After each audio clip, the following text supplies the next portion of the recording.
I've just recorded 8 minutes of this video and realised by looking at the MIC/aux or mic and aux thing that the mic went on, the button wasn't pressed. I feel fucking sick.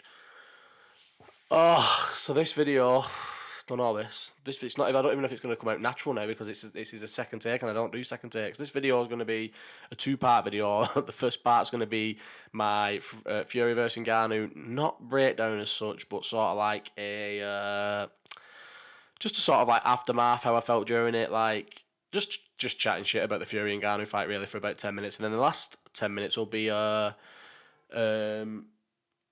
champagne socialist little chat slash political alignment slash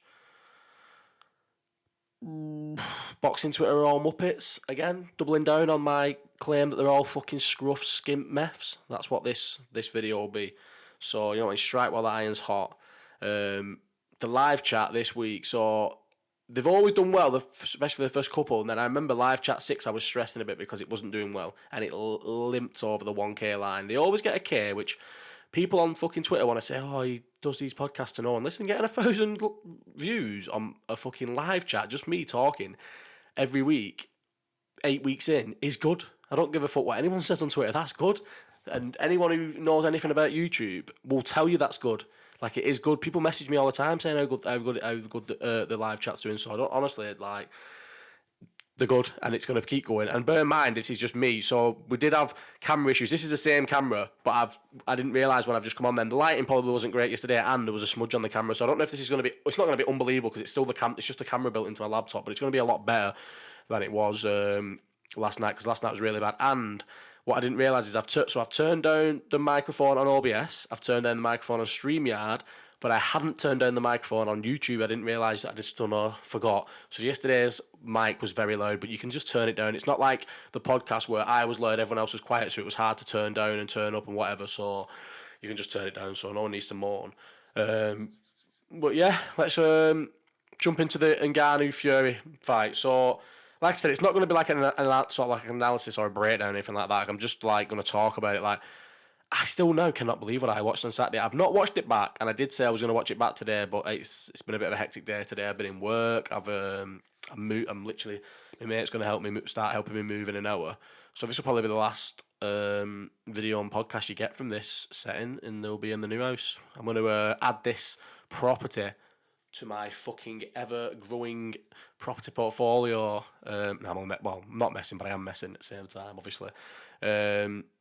But yeah, so this could be the last one. Well, it will be the last one you see in this house with the cupboards in the background, or the paneling downstairs in the background. But yeah, Ngannou Fury, I just can't believe what I watched. I just cannot believe what I watched. Like, a lot of people are saying, oh, don't in your head give the fight to Ngannou because he did better than you thought. But I feel like I don't do that. I feel like I've always been quite level-headed on scoring fights, in terms of, like, I don't get bogged down, or I don't get, like, led into the fact that, like I said, like the fact that he was more of a, like, I thought Ngannou was going to get terrorised for 4 or 5 rounds, gas, and get stopped in the 6th or 7th round.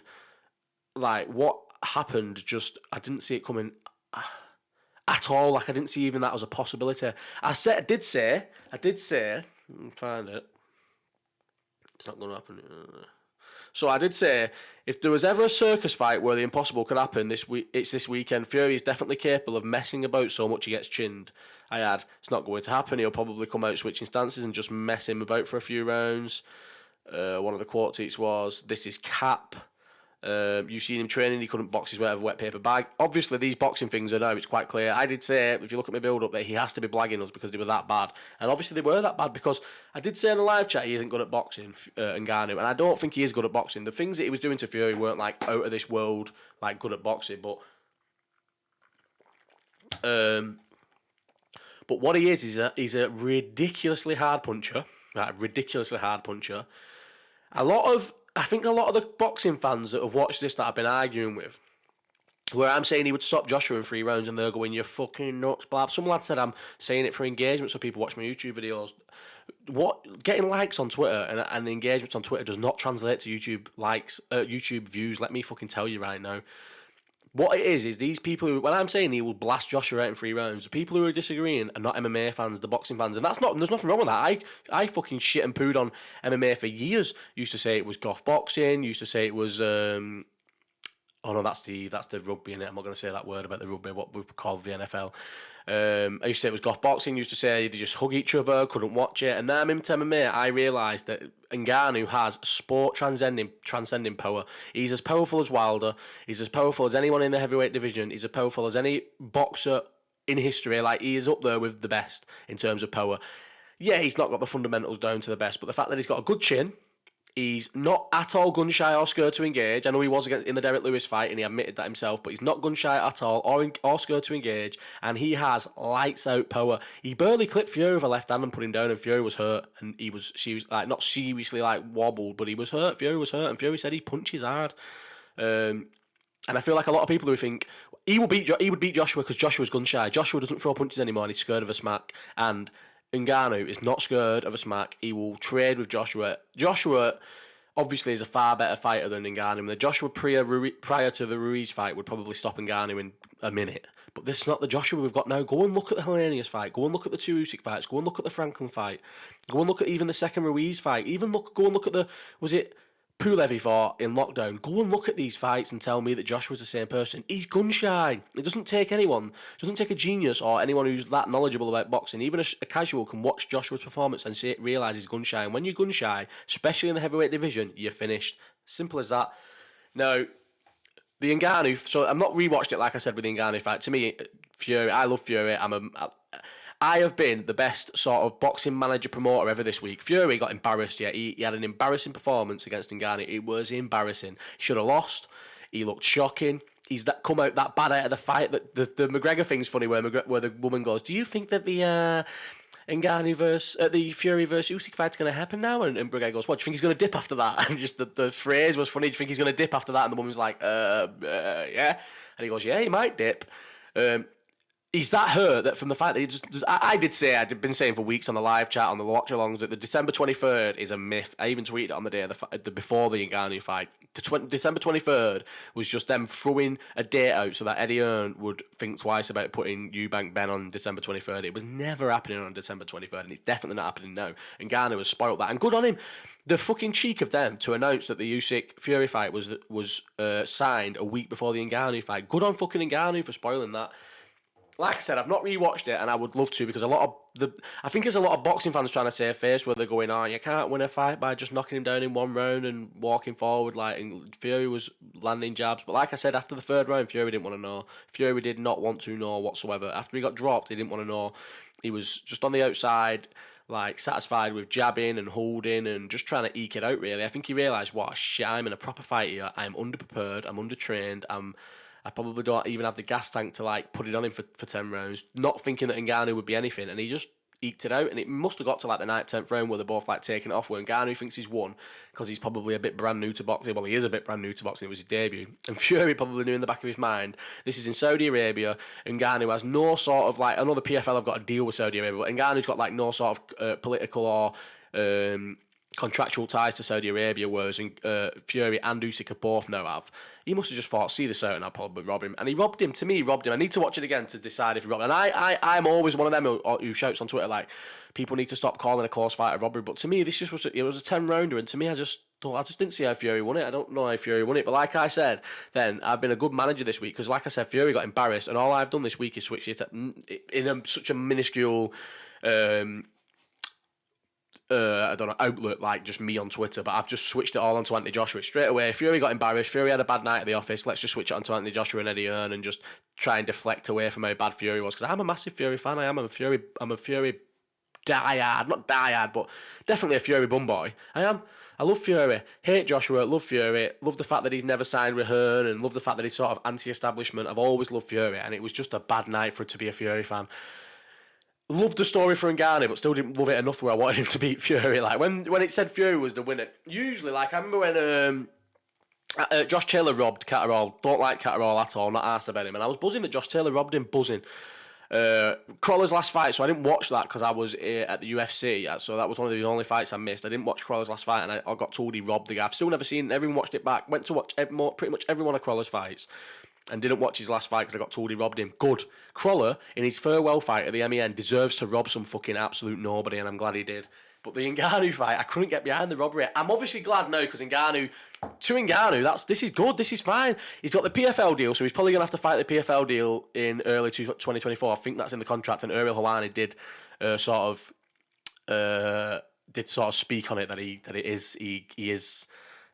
does have to fight in the PFL. I'm gutted now. I bet he wishes I know he signed the PFL deal as like a backup plan that if he got embarrassed by Fury, he could always go back to the PFL and get mega millions to fight in MMA. But now you just sort of wish he had no ties to anyone and he could just be in boxing. I'd rather just see him box people. He's 37, like cash in now while the fucking iron's hot. But obviously, I don't think he's going to be able to. I think he's going to have to fight PFL. But Fury can't not fight Usyk now.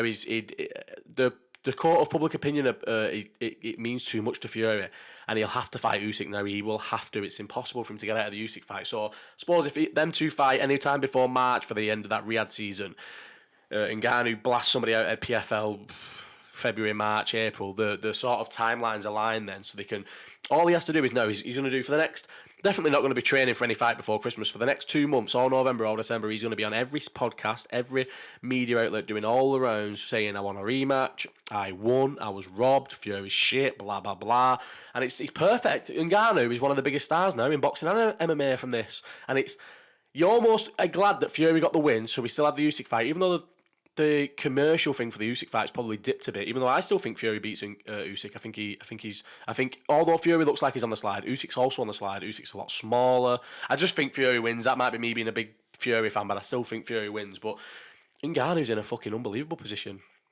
And all these dickheads who were saying, "Oh, he made the wrong decision losing the UFC." Look at how sick that was the other day. Every single celebrity was there. Everyone was there at this event. Dana White couldn't go because of how many bad things he said about Ngannou, and it's fucking unbelievable. I'm so glad he got loads of money. I'm so glad he got a big mega payday. I'm so glad he's going to go to the PFL and make money. I'm so glad he's probably going to have a fight against Wilder or Joshua or a rematch against Fury, and he's going to make even more money. Good on him. He fucking fought for what he believed in, and he got it, and he's got paid silly, stupid, generational wealth, and I'm glad. I'd love to see him against Wilder. I'd love to see him against Dillian Whyte. I'd love to see him against even Chisora. I think he beats all these. I don't think he beats Wilder. I think Wilder blasts him out in a bit of a gunfight. I think he beats Joshua. I think Fury would take him serious in the rematch and box his head off and still only win on points. Fury's got no power. I don't know if I said this in this video or if it was in the video that didn't have any sound on it. Fury has no power. Like, look at it over his career, like how many times he's gone to the decision, or how many times it's taken him to how long it's taken him to stop bad opponents, like even Seferi, whatever he's called, in his comeback fight. It took. I know he hadn't fought in years and he lost all that weight, but even then, a proper shit blown up cruiserweight took him a few rounds. He went the distance with Pianetta. He went the distance with Schwartz. He went the distance with Valin. He went the distance with the first Wilder fight till he realised that Wilder can't fight going backwards. He's gone the distance with loads of people. He's been hurt by Cunningham, so he's a little bit chinny. And he hasn't got power. He had no power to hurt Ngannou. Ngannou was not deterred or anything by a single thing that Fury did all night. Didn't give a fuck. Nothing fazed him. And I just kind of think he was robbed. And it was a fucking great fight, great spectacle. That was the worst. I think they delayed the fight so much so people like Ronaldo couldn't get the thingy, because what was that concert where they were all fucking miming weird? Flordan from Roll Deep didn't realise he was from Roll Deep till loads of people said it on Twitter. How is he just randomly in this concert with Little Baby and that Becca G, whatever she's called in fucking Saudi Arabia? That was the maddest event. You had poor fucking Carl Frampton, Dan Hardy, Laura Woods, and then whichever one they drafted in for like half an hour, having to literally talk about anything. At one point they were talking about fucking Monopoly, the game Monopoly. That's how much filler they had to fill, because this event was just running over and over. The UFC finished at 9:30, 9:30 p.m, and this finished at 12:30, nearly 1 o'clock it finished. It was fucking ridiculous. I think we need to all start accepting that Saudi Arabia is going to be the destination for big fights, though, because a lot of fights that can't get made without the Saudi money are going to end up in Saudi Arabia, and the atmosphere is awful, and it's so hard to watch because the crowd are not into it. I don't know, I'm not going to get all into the Saudi Arabia thing. Right, I wanted this video to be 20 minutes, and we've been 15 minutes with the Ngannou Fury, but I just loved the event, loved the fight, loved just a lot of things about it. The fact that people was asking who his trainer was, Dewey Cooper. He's a good trainer, like he's not like a world class, he's world class, but he's not got like many world champion boxers or anything, but he's a good boxer, and he's a good trainer who like crosses over to MMA a bit. You've got Eric Nixick, who's his head coach for MMA. Like, all these are good people who stood by Francis, like, through all this, like, tough time with the UFC, and I'm just glad for all of them. And then, obviously, Fury, he gets the win. The Usyk fight's still there. The Joshua fight's still there. It's probably the best result all around, because Ngannou gets the moral victory, while Fury actually gets the victory, because Fury needed the win, at least needed to get out of there with a win. So, yeah, we'll end the Fury and Ngannou talk with that. And we'll move on to political alignment / I don't even want to say champagne socialist, because even then I've never said I've never ever in my life said I'm a socialist. I'm not a socialist. I think Jeff Bezos is fucking great. I can order things on Amazon at 8 p.m. and they'd be here the next day. I believe people say, like, eat the billionaires. I think they should be allowed to be a billionaire. If you can work, I know you people say, oh well, they've exploited people to get there. So, like, that's life. People exploit people. People create businesses and they boom. And I'm very. So I will say I'm very pro workers' rights. I support all strikes. People should be paid. People should be paid fairly. But the system is the system. Do you not think I'm probably exploited at work? I'm probably underpaid for the work I get. There's someone the owner of the company I work for is making a lot of money, whereas I'm not making a lot of money. Bear in mind, people on Twitter are blowing up about this fucking the clipping thing. And I want to admit, someone said in the chat, on the live chat, they're going to clip this, and I was like, yes, like, let them clip it. I feel like a little Ming clipping things from the live chats, even though I keep getting told by people to clip it. I've even got a guy though who wants to help me clip things and put subtitles on it and do nice little clips and post them. But I just keep thinking, like, oh, like, I've decided to do this YouTube thing because, like, I got banned from football and I thought, like, fuck it, let's give it a go. But I shouldn't have to force clips down people's throats on Twitter just because I've got, like, a following on Twitter. Like, if you want to come over and watch the YouTube stuff, come and watch it. I've only ever clipped one thing off, and that was about height because I thought it was funny. And I knew if I went at the fucking boxing Twitter idiots and these fucking little fragile kids that it'd all get clipped off, and it'd look at it's done. Like I said, the live chat on Wednesday, I don't know if I said it on this one or the last video that didn't record. The live chat 6 I was a bit worried about. The first one's flew, and then live chat 6 literally limped over the line. 1k viewers. It was the day before the next live chat was recorded. It went over to 1k viewers. And then last week's live chat blew up on the Wednesday when all the arguments was happening on Twitter and got the 1k. This has got 1k viewers in 17 hours. It's doing well. I think I did say it in this video. I don't think it was the video where it didn't record it. So I said in that thing, these people are all skint. They've got no missuses. They've got shit jobs and all that. And it clipped off bad. I'm not arsed. I'm doubling down on it. They're all skint muppets. They're all fucking absolute losers in life. One thing I said as well is the reason why they don't put the pictures up, these people, is because birds will come out and say, oh, he's a creepy guy, and he used to mess with me all kinds. It's not just birds, because a lot of lads message. The thing is, with it, when I argue with these people, a lot of people seem to not want to argue with them, but they want to sort of be on side, and they'll message me going, oh, this Steve fucking lad used to play hockey with us, he's a fucking absolute nobody, he's a clown. And that's why they don't use their pictures, because you can't be who they think they are on Twitter and have your picture on, because then people who know you're an absolute spud from your area will go, this guy used to fucking, he's just one of the fucking idiots from around our way, used to get terrorised, and birds will be like, how much of a creep is. That's why they don't use the picture. I've been using my pictures and giving people shit on Twitter for years.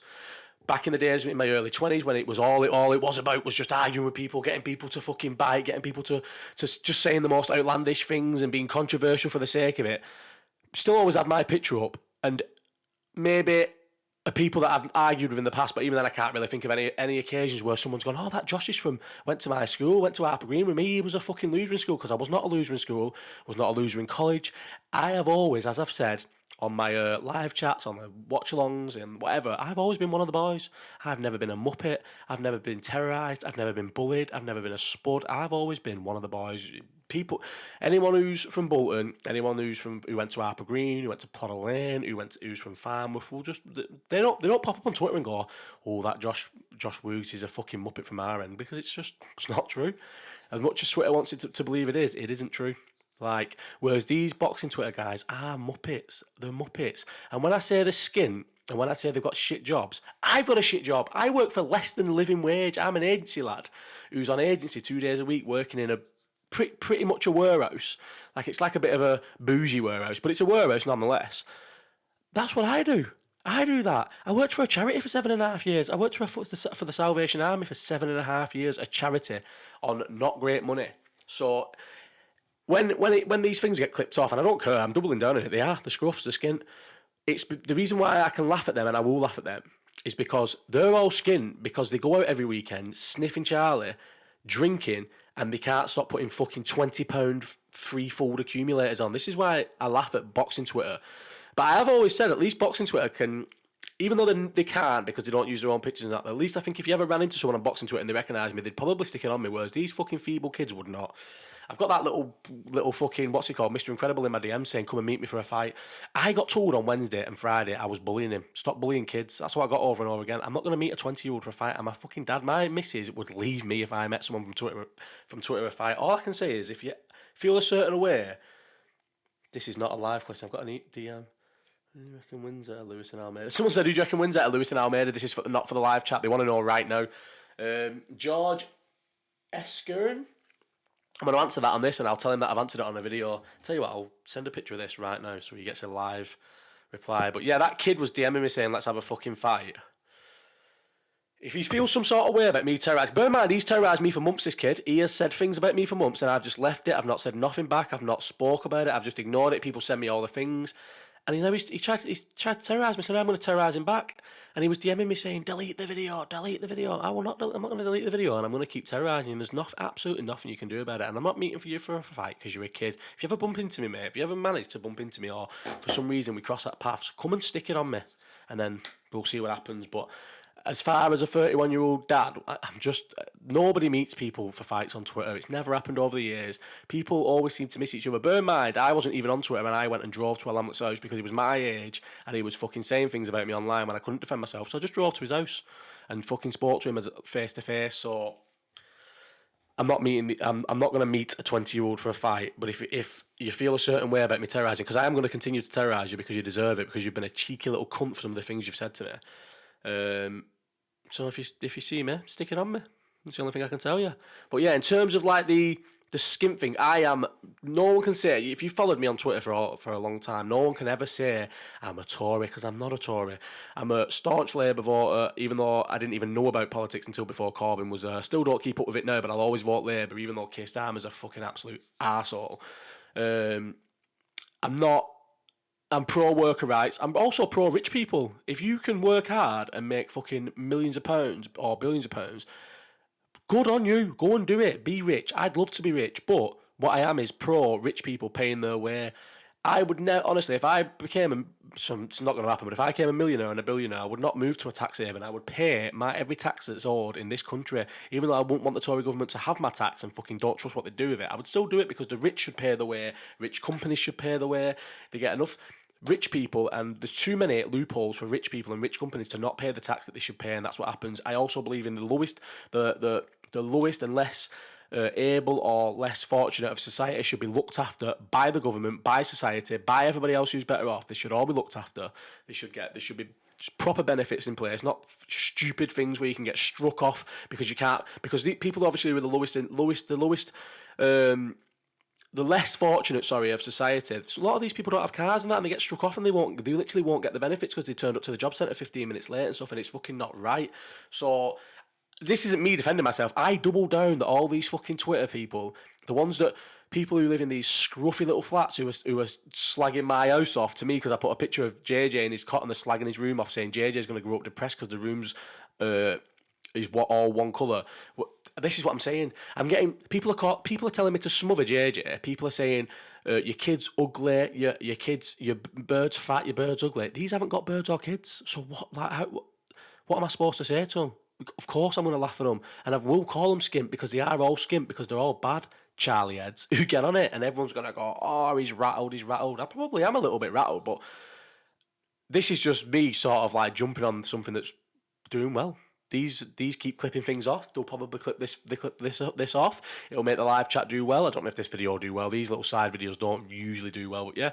I've never said I'm a socialist. Never ever said I'm a socialist. I believe that there should be billionaires in life. I believe there should be millionaires in life. I also believe that people should be treated fairly in work. They should have good working conditions. There should be a decent living wage. People should not be able to exploit it in work with holidays and whatever. I believe in all that.